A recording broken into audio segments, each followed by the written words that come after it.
Assalamualaikum warahmatullahi wabarakatuh. Nama saya Dianti Fiska Utami. Saya dari kelompok A. Di sini saya akan mempresentasikan tentang forward chaining.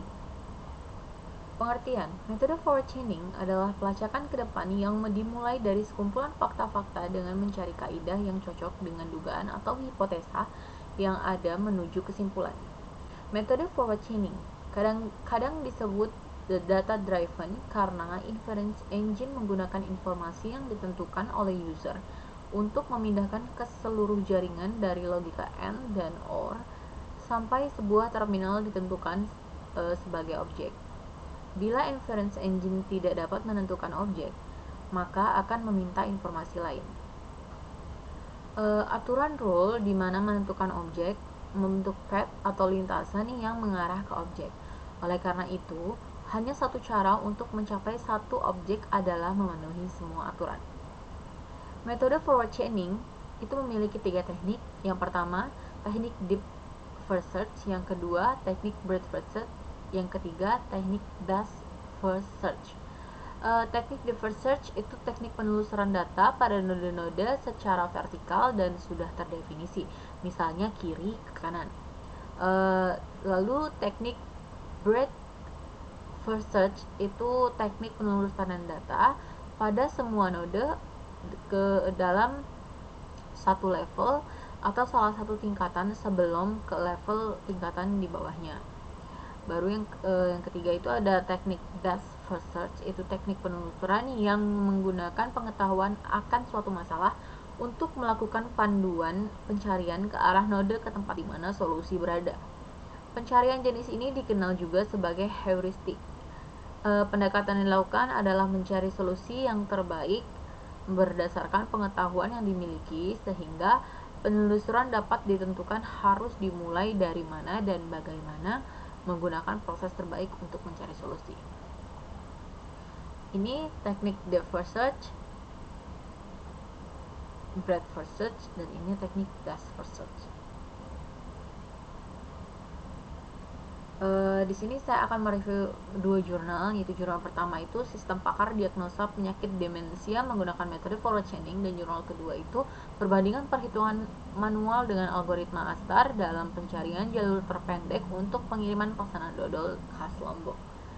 Yang pertama, Sistem Pakar Diagnosa Penyakit Demensia menggunakan metode forward chaining. Itu penulisan ini menjelaskan tentang pembuatan aplikasi sistem pakar diagnosa penyakit demensia dengan menggunakan bahasa pemrograman Microsoft Visual Basic Studio 2008, serta database yang digunakan adalah MySQL. Sistem pakar ini dapat mengidentifikasi permasalahan user seputar permasalahan penyakit demensia. Penggunaannya mirip dengan konsultasi. Untuk memperoleh kesimpulan digunakan pelacakan dengan metode forward chaining atau pelacakan maju. Sistem pakar adalah sistem berbasis komputer menggunakan pengetahuan, fakta, dan teknik penalaran dalam pemecahan masalah yang biasanya hanya dapat dipecahkan oleh seorang pakar dalam bidang tersebut. Implementasi sistem pakar banyak digunakan untuk komersial karena sistem pakar dipandang sebagai cara penyimpanan pengetahuan pakar dalam bidang tertentu ke dalam program komputer dan dirancang sedemikian rupa sehingga dapat memberikan keputusan dan melakukan penalaran secara cerdas. Untuk pemecahan masalah yang ada, maka digunakan komputer untuk mempraktekkan secara langsung hasil dari analisa dengan menggunakan bahasa pemrograman Visual Basic Studio 2008.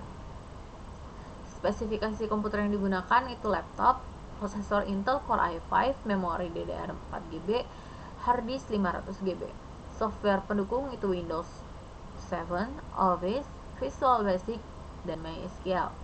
Rancangan sistem itu berupa konteks diagram, data flow diagram, relasi antar tabel, desain tabel, representasi pengetahuan, tabel keputusan, rule dan pohon, dan desain input. Berikut rancangan tampilannya. Rancangan tampilannya ini nih, yang pertama ini form menu utamanya.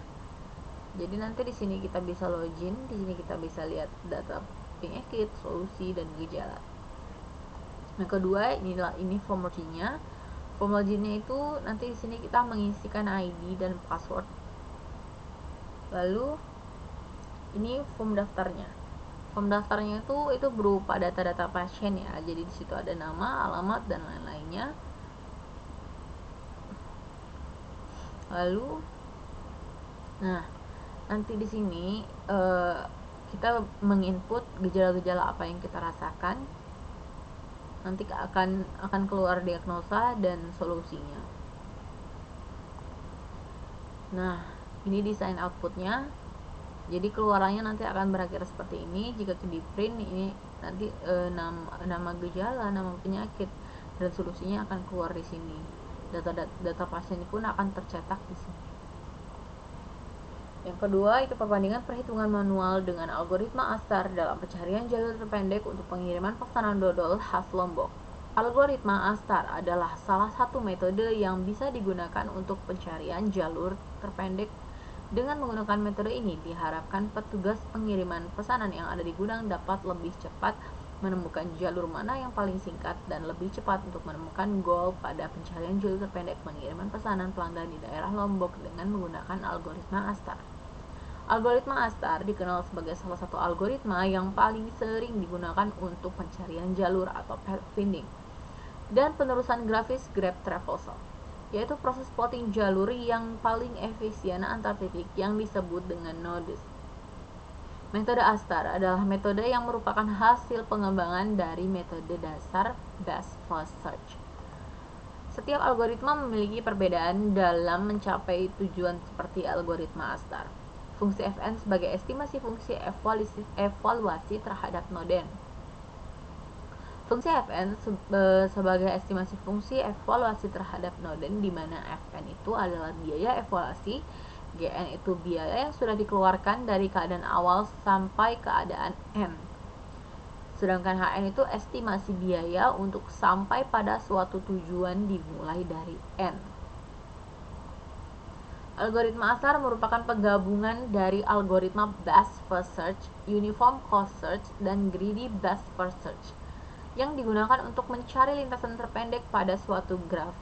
Sama seperti halnya Best First Search, Uniform Cost Search, dan Greedy Best First Search, algoritma ASTAR juga menggunakan fungsi-fungsi heuristik, dan biaya yang diperhitungkan didapat dari biaya sebenarnya ditambah dengan biaya perkiraan lintasan. Baik, cukup sampai di sini presentasi dari saya. Sekian, wassalamualaikum warahmatullahi wabarakatuh.